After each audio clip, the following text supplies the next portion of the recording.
여러분, 복음서는 과연 예수의 삶을 기록한 역사책일까요?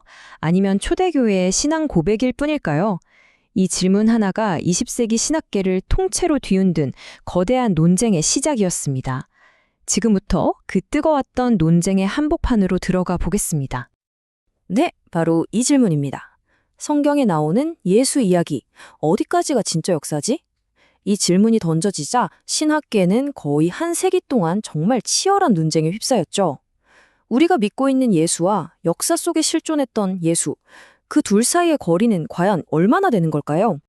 그리고 이 논쟁의 한가운데 바로 이 사람이 있었습니다. 루돌프 불트만. 그의 주장은요, 그냥 학술적인 질문을 던지는 수준이 아니었어요. 기독교 신앙의 뿌리 자체를 흔드는 말 그대로 폭탄 같은 거였죠. 근데 말이죠, 이 불트만의 생각이 갑자기 하늘에서 뚝 떨어진 건 아닙니다.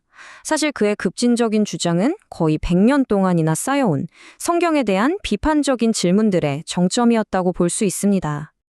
그 시작은 19세기로 거슬러 올라가는데요. 슈트라우스라는 사람이 처음으로 복음서는 역사가 아니라 신화다 하고 포문을 열었고요.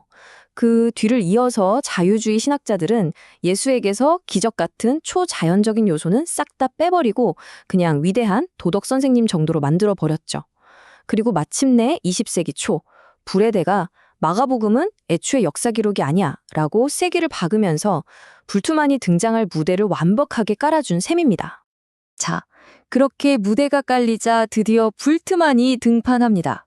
그는 이전의 비판들을 싹 모아서 복음서를 아주 과학적으로 해부할 수 있다! 이렇게 주장하면서 자신만의 급진적인 방법론을 내놓게 되죠. 그게 바로 양식 비평이라는 건데요. 이름은 좀 어렵게 들리죠. 근데 아이디어는 생각보다 간단해요. 복음서에 나오는 하나하나의 이야기들이 역사적 사실 보도가 아니라 초대교회가 그때그때 필요에 따라서 사용했던 일종의 도구였다고 보는 거예요. 예를 들면 어떤 이야기는 설교할 때 쓰던 예시였고 또 어떤 건 교인들 교육용 자료였다. 이런 식이죠. 이 방법의 과정은 이렇습니다. 첫째, 복음서 전체를 하나의 큰 그림으로 보지 않아요. 마치 레고 블록처럼 아주 작은 이야기 단위로 다 분해해버립니다. 그리고 둘째, 그 나눠진 블록 하나하나가 어떤 모양인지, 그러니까 이게 비유인지, 기적 이야기인지, 이런 양식을 분석하는 거죠.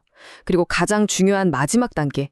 이 블록들은 실제 있었던 일을 기록한 게 아니라 초대교회가 필요에 의해서 만들어낸 창작물이다. 이렇게 결론을 딱 내려버리는 겁니다. 자, 그럼 이 방법론을 가지고 성경을 분석하면 어떤 결과가 나왔을까요? 그 결과는 정말 충격적이었습니다. 핵심은 이거예요. 불트만의 시각으로 보면 복음서는 역사적 예수의 실제 모습을 담은 사진이 아니라 초대교회의 신앙이라는 필터를 거쳐서 그려진 초상화 같은 거라는 거죠. 다시 말해서 예수가 진짜로 무엇을 했는지가 아니라 교회가 그를 어떻게 믿었는지만 보여줄 뿐이라는 겁니다. 불트만이 나눈 역사와 신화의 차이는 정말 극명합니다. 그의 분석을 따라가 보면 역사적으로 증명할 수 있는 역사적 예수는 그냥 윤리를 가르쳤던 유대인 예언자 정도에 불과해요. 하지만 우리가 흔히 알고 있는 하나님의 아들, 기적을 행하고 십자가에 못 박히고 부활한 그 그리스도의 모습은 전부 다 나중에 교회가 만들어낸 신화적인 창작물일 뿐이라는 거죠. 그의 이런 극단적인 회의주의는 이 한 문장으로 요약될 수 있습니다. 우리는 역사적 예수의 인격에 대해 전혀 알 수 없다. 이건 역사적 탐구를 그냥 끝내버리겠다는 선언이나 다름없었죠. 하지만 당연히 모두가 불트만의 생각에 동의한 건 아니었습니다. 자, 이제 시점을 좀 바꿔서요. 1938년에 불트만의 이 프로젝트 전체에 아주 강력하게 반박하고 나선 신학자 N.B. 스톤하우스의 이야기를 들어보겠습니다. 스톤하우스는 불트만의 방법론이 겉보기엔 과학적인 척하지만 사실은 전혀 그렇지 않다고 정면으로 비판했어요. 그는 불트만이 처음부터 초자연적인 건 없어 라는 편견을 깔고 시작한다고 봤습니다. 그리고 뭐가 진실의 알명이고 뭐가 신화의 껍데기인지를 너무 자기 마음대로 나눈다고 지적했죠.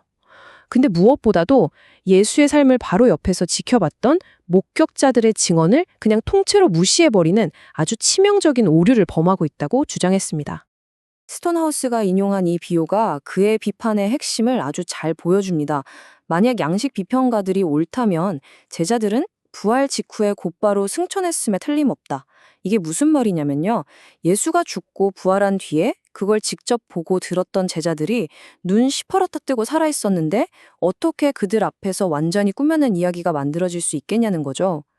불트만의 주장이 맞으려면 제자들이 진실을 증언할 틈도 없이 다 같이 하늘로 올라가 버렸어야 한다는 그런 날카로운 비판인 겁니다.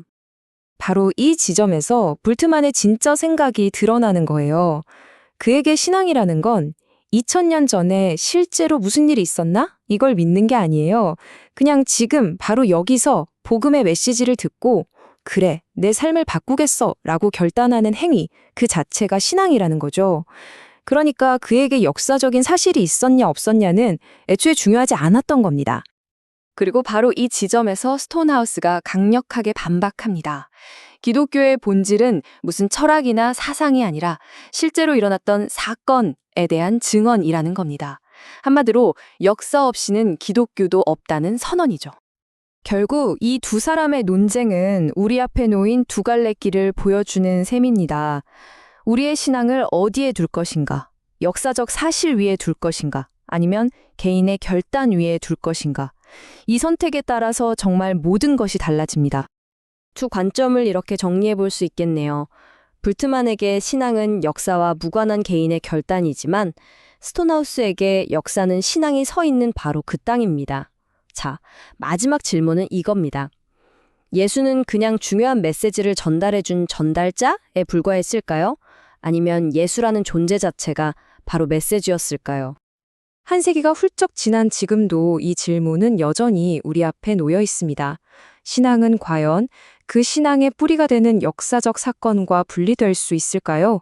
이 오래된 논쟁이 오늘 우리에게 던지는 질문에 대해 여러분도 한번 깊이 생각해 보시면 좋겠습니다.